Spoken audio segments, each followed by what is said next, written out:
السلام علیکم ورحمۃ اللہ وبرکاتہ۔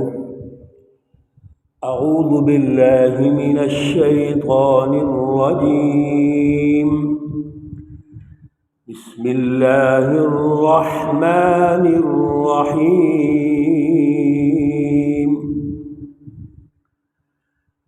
وآتینا موسى الكتاب وجعلناه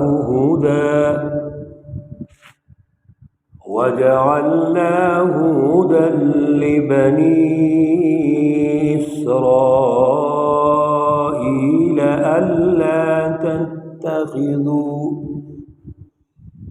ألا تتخذوا من دوني وكيلا۔ صدق اللہ العلی العظیم۔ اللهم صل على سيدنا ومولانا محمد النبي الأمي وعلى آله وأصحابه وبارك وسلم عليه۔ معزز سامعین و سامعات، سورت بنی اسرائیل پارہ نمبر 15 اور آیات مقدسہ نمبر 2، 3 اور 4۔ الحمدللہ ہم ان کا مطالعہ کر رہے ہیں۔ اللہ رب العزت ان آیات مقدسہ کا فہم، شعور اور اعلیٰ نظریہ عطا فرمائے، اور پھر عمل کی توفیق اور صلاحیت عطا فرمائے۔ گزشتہ 2 درس پہلی آیت مقدسہ پر ہوئے ہیں، جن میں جو چیزیں نمایاں کی گئی تھیں وہ یہ ہے کہ اللہ رب العزت نے اس سورہ مقدسہ کے آغاز میں ہی یہ واضح رہنمائی ارشاد فرمائی کہ حضور نبی اکرم صلی اللہ علیہ وسلم اور بنی اسرائیل، یہ جو 2 مراکز ہیں، اصل میں ان کے پیچھے ایک بڑا مرکز ہے حضرت ابراہیم علیہ السلام، جہاں سے تحریک حنیفی کا آغاز ہوتا ہے۔ چنانچہ حضرت ابراہیم علیہ السلام کے بعد حضور نبی اکرم صلی اللہ علیہ وسلم تک جتنے بھی انبیاء علیہ السلام تشریف لاتے ہیں، اصل میں اسی تحریک کو آگے بڑھاتے ہیں۔ وہ انقلابات جن کی قوم کو ضرورت ہے، ہر دور میں انبیاء علیہ السلام نے جد و جہد کی، جیسا کہ پیچھے ہم نے سورۃ النحل میں پڑھا تھا، وَلَقَدْ بَعَثْنَا فِي كُلِّ أُمَّةٍ رَسُولًا۔ ہر امت میں اللہ نے رسول بھیجے، لیکن ان کا ہدف ایک ہی ہے کہ اللہ رب العزت کی بالادستی ہو، ان اعبدوا اللہ، اللہ کی رٹ قائم ہو، واجتنبوا الطاغوت، اور رٹ اس شکل میں قائم ہوگی جب طاغوت اور طاغوتی نظام کو شکست ہوگی۔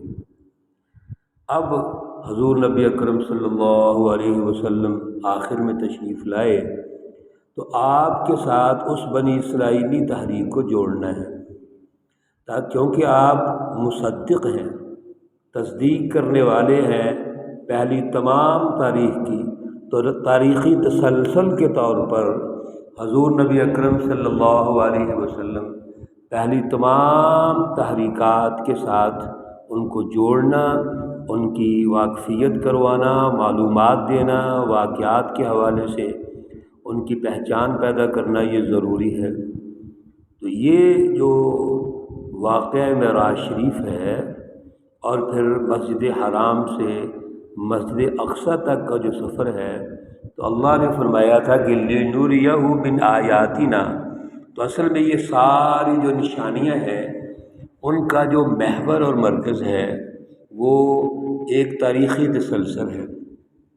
اِنَّهُ هُوَ السَّمِيعُ الْبَصِيرُ میں یہ بات واضح کی گئی تھی کہ اللہ رب العزت السمیع ہے، یعنی بہت زیادہ زیادہ سننے والے ہیں، البصیر دیکھنے والے ہیں، یعنی اللہ کے سامنے کوئی چیز پوشیدہ نہیں ہے۔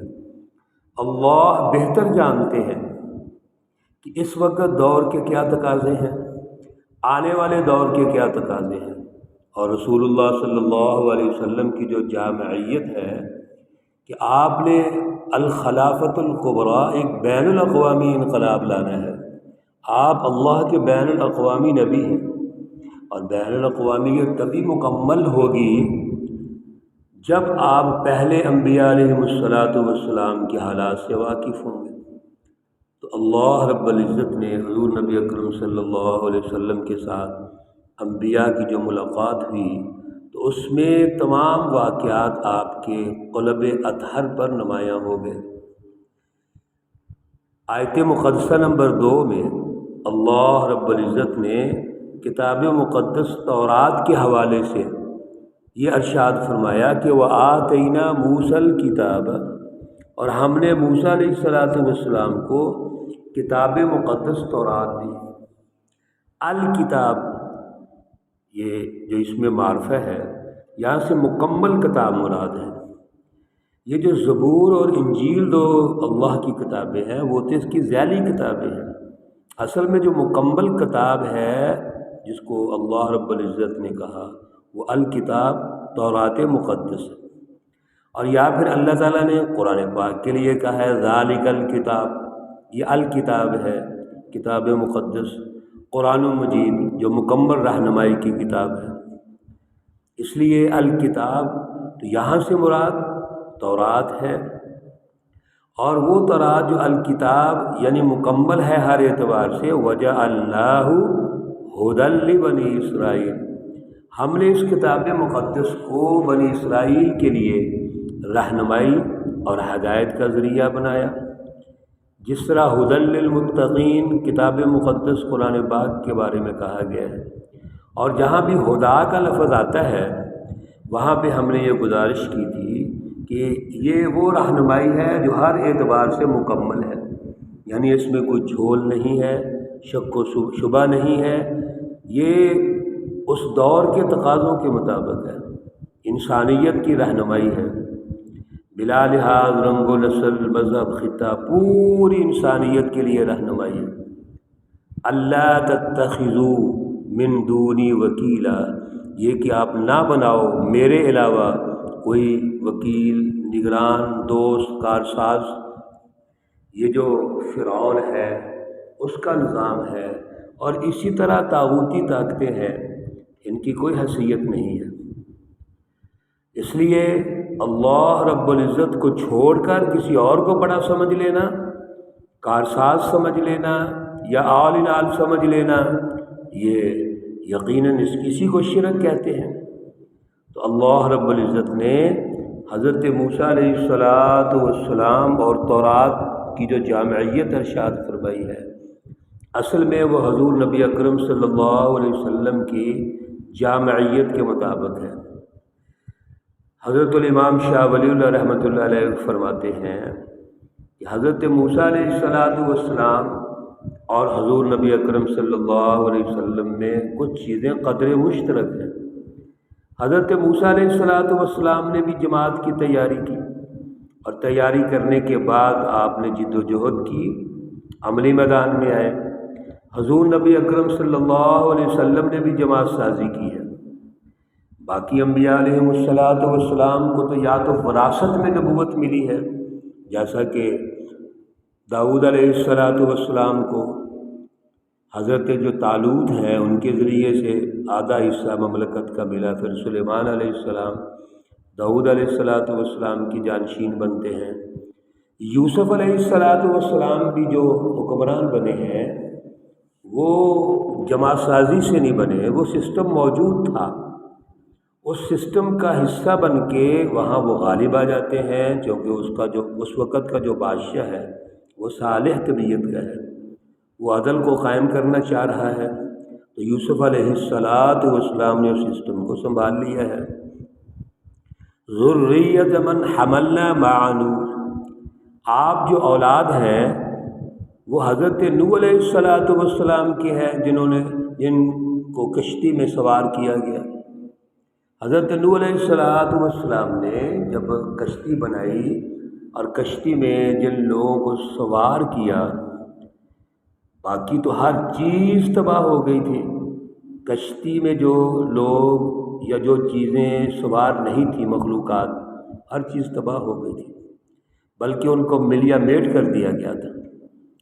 اللہ رب العزت فرماتے ہیں کہ آپ تو نوح علیہ السلام کی اولاد ہیں جو بچ گئے تھے، اور نوح علیہ السلام کی خصوصیت کیا ہے؟ انہ کان عبدا شکورا، وہ اللہ رب العزت کے بندے ہیں اور شکر گزار بندے ہیں۔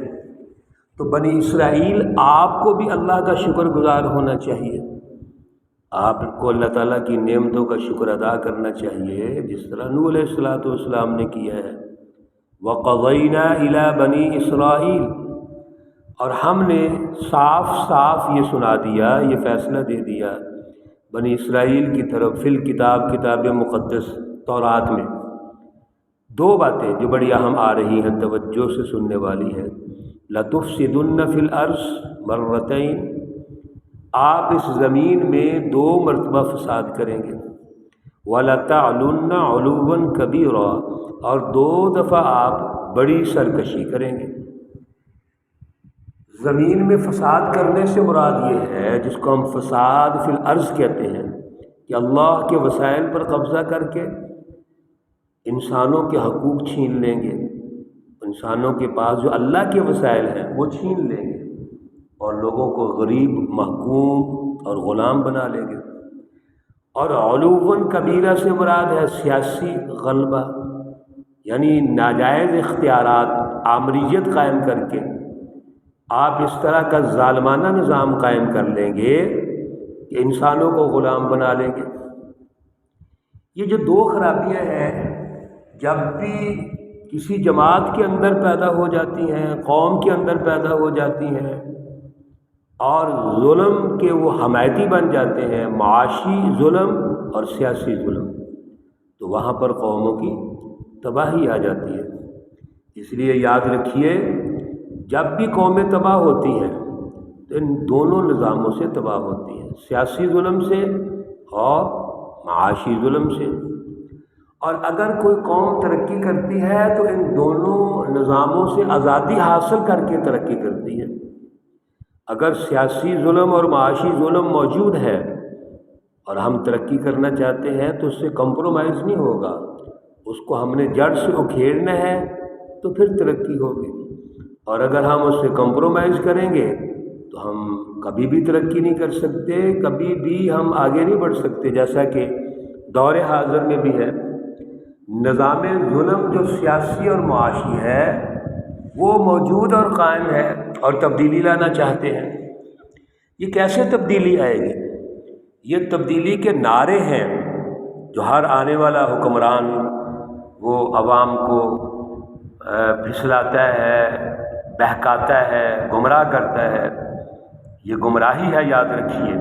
اللہ رب العزت نے جو واضح رہنمائی دے دی ہے کہ جب تک آمریت ہے، سرمایہ داریت غالب ہے، سامراجیت غالب ہے، طاغوتی نظام غالب ہے، اور معاشی سطح پر انسانوں کے حقوق سلب ہو رہے ہیں، تو جب تک وہ نظام چینج نہیں ہوتا، اس کی جگہ عدل کا نظام قائم نہیں ہوتا، تبدیلی نہیں آ سکتی۔ اس لیے ہمیں ان کھوکھلے نعروں میں نہیں آنا چاہیے۔ آج بھی ہماری عوام ان کھوکھلے نعروں کے پیچھے لگ کے اپنا وقت ضائع کر رہی ہے۔ محترم خواتین و حضرات، ہمیں قرآن کی سچی رہنمائی لینی چاہیے، جو انبیاء علیہم السلام کے عنوان سے، رسول اللہ صلی اللہ علیہ وسلم کے عنوان سے اللہ دے رہے ہیں، وہ رہنمائی حاصل کرنی چاہیے۔ اللہ رب العزت ہمیں عمل کی توفیق اور صلاحیت عطا فرمائے۔ اللہ رب العزت تمام مرحومین و مرحومات کو جنت الفردوس میں اعلیٰ مقام عطا فرمائے۔ اللہ رب العزت تمام بیماروں کو شفائے کاملہ عاجلہ مستمرہ عطا فرمائے۔ ربنا تقبل منا انك انت السميع العليم وتب علينا انك انت التواب الرحيم، وصلى الله تعالى على النبي الأمي محمد وعلى آله وأصحابه أجمعين. السلام علیکم ورحمۃ اللہ وبرکاتہ.